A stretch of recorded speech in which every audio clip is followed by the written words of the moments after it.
support memorable moments, concentration in hectic times, and focus to win the day. Unlike is wider and wider about how much enthusiasm, power, and reason is behind their actions. So putting the things into perspective, I have only good things to say about my experience of working with the city of Barcelona and discussions and the way things are being implemented, progressiveness. Before I was working on the subject of housing stronger with the city of Barcelona that I am at the moment. And for instance, the city of Barcelona and the metropolitan region have introduced the housing observatory, metropolitan housing observatory. There is not that many of them in Europe at this scale, and they have done it within 2 years. We are 2 years running now, approximately, with amazing results, some very sharp data being produced and being used for policy. So I would like to thank my colleague in Barcelona here on their hard work. So are you picking up those nuggets of excellence as an institution in terms of where the best practice is to actually then provide really pragmatic, simple tools that can help other cities get better faster? Is that part of what you're doing? Yes, indeed. I mean, at the institutional level, we work on in multiple ways, let's say, in order to realize the 2030 agenda.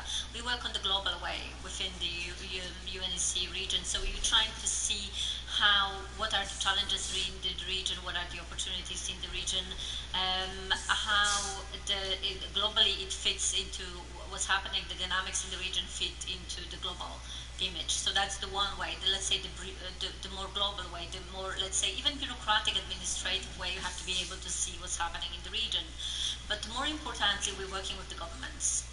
So with the national governments, obviously UNEC works with the governments, this is our constituency. We look at what's happening at country level as a whole. That being said, the localization of the 2030 agenda is of a key importance, and we institutionally acknowledge that as well, which means we're not only working with the governments, but we are also working with cities more and more directly, obviously appreciating the values of such collaboration. The reason is that countries are not one whole homogeneous entities. Cities within the countries differ considerably. They have their own specificities, they have their own valeurs, and it's important also to recognize these valeurs, because if you ask me about where we are heading, how far are we from the global objective, my question is, what is the global objective and where is it? Because having worked with cities and with the countries, I see a particularly interesting ideas about and visions for the cities. In fact, they have their own ideas, they have their own identities, they have their own cultures, they have their own aspirations, which means that the vision for what a sustainable city for city A is not the same for the city B. It's not that you can introduce the same smart solutions in the city A and consider it as creating the most powerful sustainable city in this particular context against all the other contexts. Yeah, so I completely get your point. So in your conversations with the governments, recognizing what's the patterns that emerge at a city level, that discussion with governments in terms of the need to support the roles that they play versus the role cities play, is there enough traction, engagement, and honesty in the conversation at a government level that they see it and they're helping to accelerate? Because I think the point that I'm trying to draw out is that aspect of doing things better, faster. Are we doing things fast enough? Is the passion and urgency? Do you see that within the European context, and do you hear it from colleagues in terms of the global context? You know what? Get out of my face! Yes. Here, so first of all, about the national and the local. So obviously, we're working with the governments mainly. However, what we do regularly, we work with cities regularly. We invite cities, city of Barcelona, other cities, Portugal cities, Cascais recently, Glasgow, you name it, coming to our meetings regularly, showcasing what they are doing and sharing their challenges. And they're doing that at international level. They're also doing that in front of their own governments. And it's important to have all these views in order to be able to take decisions which are responsible for all. Yeah. So yeah. So just briefly, yes, all cities are different, like all individuals are different, but there's a pattern and there's a similarity that's there. And I would see that roles of governments and roles of institutions to look for those common patterns. This is a pattern. To look for those common patterns, to actually understand what are the ingredients of success and to help inculcate that in the broader community with the experience of cities through the governments, that would be very much a role that UN could play. Do you feel that you are playing that role? I mean, you can look at it really in various ways, and I would like to, on the one side, emphasize that indeed Europe, against the 56 countries that we have here in this region, is particularly distinctive. First of all, is institutionally most of the countries within, let's say, geographical Europe is part of the European Union, and they obviously have this the supranational structure guiding their practices at the national level. So, and also Europe is getting old. We have problems with urban aging. We have problems in Europe with smart mobility, public transportations, and to the lesser extent with regard to access to decent quality affordable housing, it's still a problem. But if you think about the world as a whole, about the issue of slums, the problems of, let's say, housing affordability in Europe in comparison, let's say, to global south are different. Yeah. So let me explore one point, which is about that sense of urgency, that sense of doing things faster and better. Yeah. A hypothesis. In my own mind, 2030 is just around the corner. It's coming very soon, and clearly we need targets. We need to measure against that, and I think your model that you described for Barcelona is very good. But in my mind, yes, let's have a 2030 plan and make it practical, make it actionable. But do we need to look forward to the slide that showed 2100 to really start to say, whoa, this is very different, to stimulate that sense of urgency, because that's not something that the individual cities should do. That's the sort of thing that organisations like the UN and such like could play a role in, to actually say, let's get our heads up and look forward to our kids' generation or our kids' kids' generation, where the world is a very different place. And that then drives passion, interest, momentum, innovation. You talked about that earlier. Is that something that is in the conversation of the UN at the moment? Yes, within my institution it's very much, and I believe across the institution it's very much part of the conversation. We are realizing 2020 is just around the corner, and it's a burning issue. That being said, it's not that a UN works top down. It's not that we are in position or we have the powers to tell governments what to do. On the other side, we actually are learning from the governments in the UNEC region, from the countries themselves, about how to do things better. And about sense of urgency and how to introduce change faster. We actually learn a lot from the local level, because in terms of scaling up things, obviously that is a little bit problematic, because you cannot see that practices in one city can lead to resolving the sustainable development problems at the global scale. That's not happening. But what is happening at the local level is innovation. There is a lot of creative thinking, and there is a determination that we really see. I don't want to say nowhere else, but the sense of urgency and the sense of helping the citizens is the most loud spoken about at the local level. It's the sense of responsibility of local governments to respond to the needs. And what I want to say is that I have a pleasure working with municipalities in Norway at the moment. So what we're doing is we are assessing smartness and sustainability of 17 Norwegian cities, and we have the project that will last until mid-2021. And about the elements of how to speed up the whole process, it was not us going there and telling them how to do what they know how to do.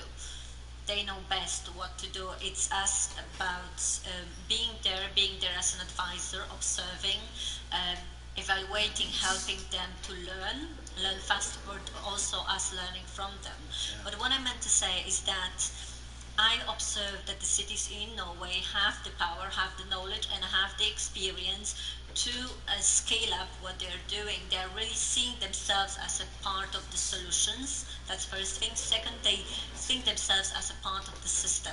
Yeah.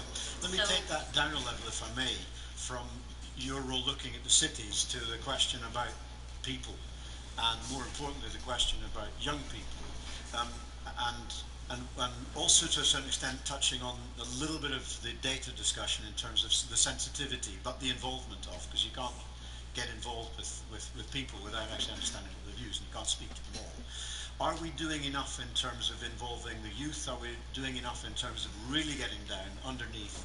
Because change will only happen if everybody gets involved in it.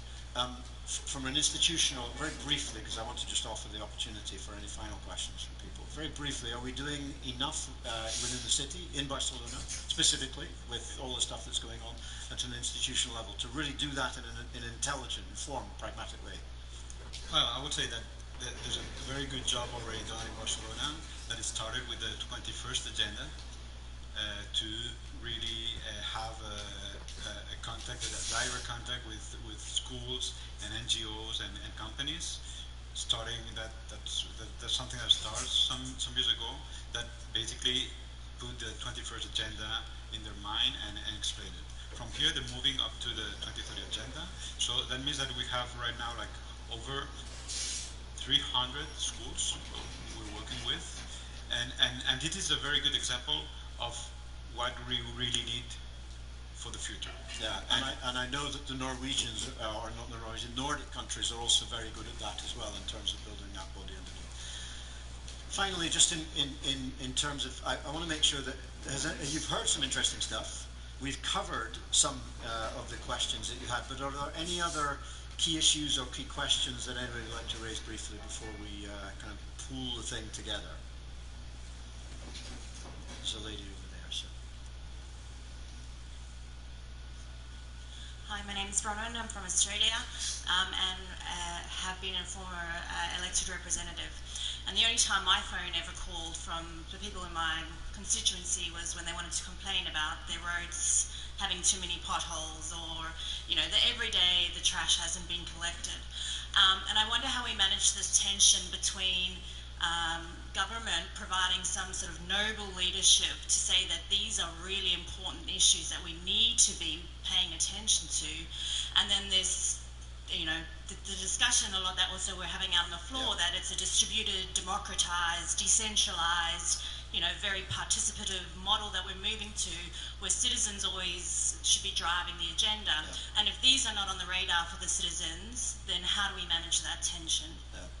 It's that aspect of trust. If you have trust and you get the conversation right, and the different, recognizing the different roles that city and city hall plays, we'll pick up on that one. I'd like to get your views on that, gentleman there. Mi nombre es Orlando Murillo, de Costa Rica. La pregunta es para el Ayuntamiento de Barcelona, si todos estos objetivos de desarrollo sostenible ustedes ya los han correlacionado en alguna lista para que esté más claro que, como se ve aquí, qué correlación hay entre cada uno de ellos. Lo digo por lo siguiente, porque esto es como la paloma de la paz, todo lo queremos, es lo mejor, pero no necesariamente vemos tan claro cómo actuar unos sobre los otros. Puede ser que nos distingamos por acción climática, o puede ser que nos distingamos por hacer ciudades buenas, pero ¿qué persona no quiere no ser pobre, tener hambre, tener buena salud, tener buena educación, tener no desigualdad? Entonces, las acciones que podamos tomar están muy hechas a las medidas de cada ciudad, pero sí es importante reconocer de antemano la correlación que puede existir para poder ver cómo se influye en cada una de ellas. Good, thank you. I didn't understand a word of that, and I'm sure it was good, but the good news is we've got... So Miguel, could you do me a favor and kind of headline what the question was about and respond to it? And I think it's fair from a local perspective, the first question, which is about actually that tension of the roles of government. If you could very briefly cover off that, that would be very much. Cool. Okay, about the tensions, yes. There's a tension between the day-to-day that you have to give you an answer to the short short questions, but we have to be able, and that's something that we discussed before with you preparing the session about what are the gaps that we have like as cities. And I think that the gap we have is that we have to think above this short term, this 4 years, and we have to move on, and we have to. So we have to find this balance. How we have to find the balance? I think that everyone in the city has to be engaged with this 2030 agenda. Everyone has to see why we have to go over there, what each of us are able to do to reach it. Okay? That's one point. And regarding the question of I'm going to translate you this question. Basically, our colleague was talking about how we can correlate SDGs one between the other. Okay? And we're working on that. Okay? And when I say we're working on that, because we're really aware of what does the 2030 agenda means. And the 2030 agenda means basically trying to overcome several challenges at the same time. I think that we are all aware of the environmental challenge that we face. That I think it's very clear. Well,